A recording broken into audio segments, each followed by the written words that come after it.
Now I invite my panelists if they have any comments, any comments to make, anything to add. Dr. Mehta, Dr. Manjula, any comments? Thank you, Dr. Bonde. Excellent presentations, all four. I think good beginning of the ECHO conference. So congratulations to everybody.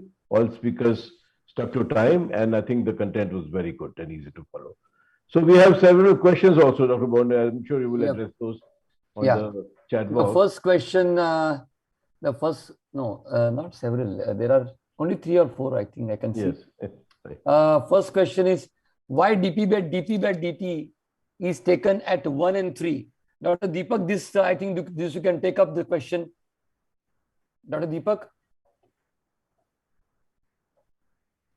I think we need to measure the rate of change in pressure. So you need 2 values at some time points. So it could be 1 meter and 2 meters, or 1 meters and 4 meters. But in order to standardize and give some value to compare, these 2 measurements have been performed.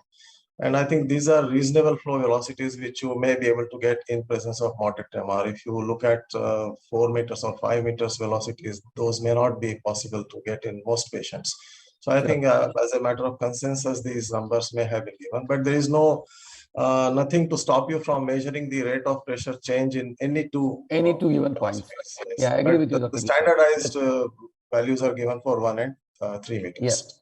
Yeah, thank you very much for that. There's another question. I just want to say one thing, that pulmonary hypertension is not the sign of right ventricular failure, as Dr. Sudarshan Sethi has already mentioned, and it is a sign of left ventricular failure, I think. So Dr. Tempe can comment on this. That you raised a very complex issue. If there is LV failure, the pulmonary hypertension is a result of diastolic dysfunction or increase in the left ventricular end diastolic pressure. Yes.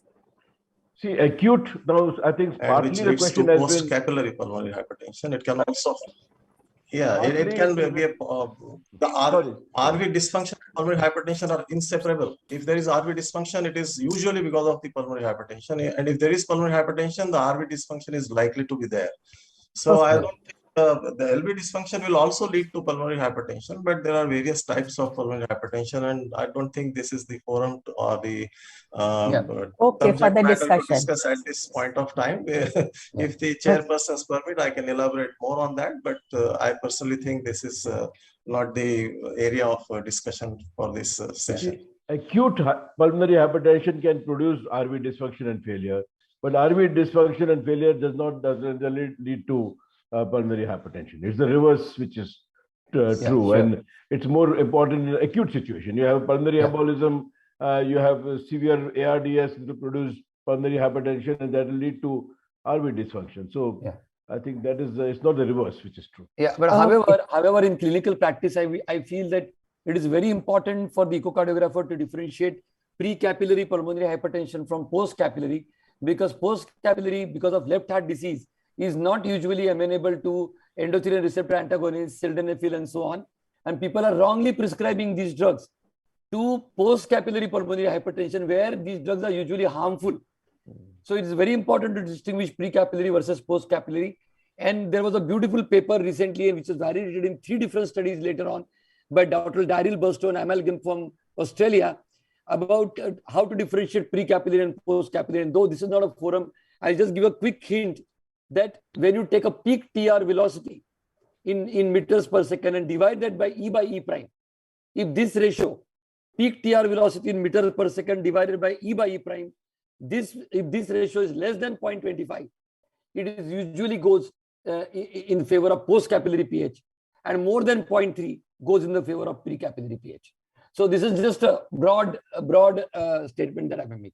It's very important. You can also measure the transpulmonary gradient, which is very easy with RV catheterization and the PA catheters that we use normally. Absolutely. Gradient of more than 40 indicates pre-capillary and less than 40 indicates post-capillary. TR velocity may not be present in all the patients, so there could be a problem in detecting the pre versus post. Also, as you mentioned about the post-capillary being treated wrongly by some of the cardiologists, by ACE inhibitors and other calcium blockers.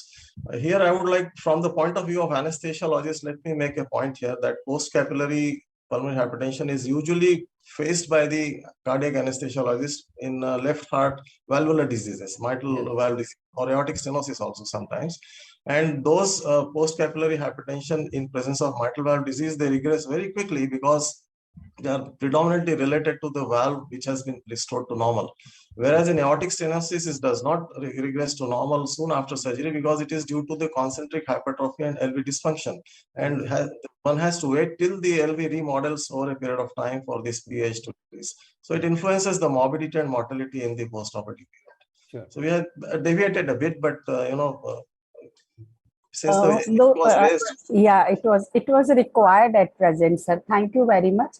And I just want to know one question from Dr. Vijay Shetty regarding the views of TEE. When we are doing the minimally invasive cardiac surgeries and for placement of cannula, we have to confirm, then which is the best view to confirm the placement of cannula? Is Vijay Shetty there? Vijay? Vijay? Yeah. Can you hear me? Yeah. Yes, we can. So I think the most important asset that we have for the TE when we minimal invasive is the placement of the venous cannula. And I think a lot of things. So for the placement of the transfemoral venous cannula, traditional bicable view is very good. But only thing that we need to, that it won't be immediately apparent that the guide wire, we need to be very vigilant and time our sequences when the guide wire has been pushed. Also, one important aortic cannula, even when the femoral root is used for the viewing the guide wire in the descending aorta is absolutely vital. You are getting lost in between, sorry. Vijay? Ma'am, we do have a complete session on minimal invasive and echo on third day. Okay. Yeah. If there are no further questions in the... yes, please. So there was a question about like whether severe pulmonary hypertension necessarily means RV failure. One of the slides in my talk was about a patient who came in for lung transplant for severe pulmonary hypertension and had a very thick right ventricle. It was like about 3 centimeters. So her RV function was pretty normal. So if you have pulmonary hypertension that develops slowly and gives the right ventricle time to adapt, I think it will. And like how other people have pointed out, severe pulmonary hypertension doesn't necessarily mean that there is RV failure. Sure. Yes, I think I would like to add to this that there is difference between RV dysfunction and RV failure. Most of the times, although the RV is dilated and is dysfunctional, it compensates. Therefore, the stroke volume and the oxygenation is maintained. But once it decompensates, then the problem starts. So one has to be vigilant, therefore, not to wait for the RV failure to precipitate, but take RV dysfunction as a warning sign and start working on it during your intraoperative and perioperative period so that you do not precipitate frank RV failure. Because once it precipitates, then it's very difficult to treat. Hello, sir. Good evening, sir. Good evening, sir. Hello. What is suicidal RV, sir? What do you mean by suicidal RV? What all the changes occurs? Suicidal RV. Dr. Sudarshan can take this question. Thank you. Yeah. So suicidal RV, from whatever I know, is a spasm of the right ventricular outflow tract, leading to suprasystemic RV pressures, and that leads to like systemic hypotension because there's not much blood flow going across. Usually seen in settings where they're doing like a pulmonary cath or trying to replace the pulmonic valve in the cath lab. I guess like whatever is causing the problem, like if you stop doing that, it might improve. Like if you have a catheter in the RVOT that's causing the spasm, you take out the catheter, it might improve.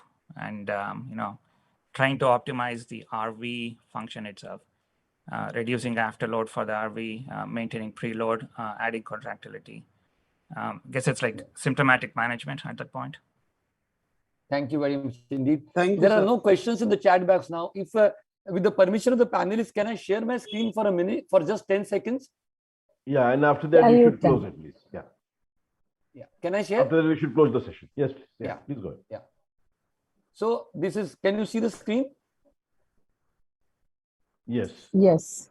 Yes. So with a lot of effort, 1.5 years almost, finally we have been able to publish the Indian Academy of Echocardiography guidelines for performance of transesophageal echocardiography in adults. And there is a separate session in this for the intraoperative echocardiography performance in a comprehensive way, which was Vijay's first topic. So I think after a lot of effort, we have been able to do that. And that's what I wanted to show. Even delegates will be very helpful to go through this very comprehensive booklet of guidelines, finally from the Indian Academy of Echocardiography. Thank you.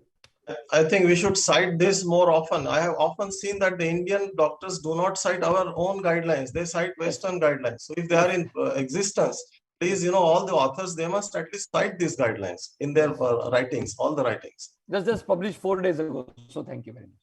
And I congratulate all the speakers, all the panelists to be here. I'm thrilled and honored to be here with Dr. Deepak, whom I have heard so many times from Dr. Manish Bansal and Dr. Samir Srivastava group, Dr. Yatin Mehta, Madam Manjula, and Dr. Sudarshan Shetty, none other than Dr. Sudarshan Shetty. Thank you very much. I am privileged and honored. Thank you. Thank you very much. Bye to everybody. Thank you. Thank you.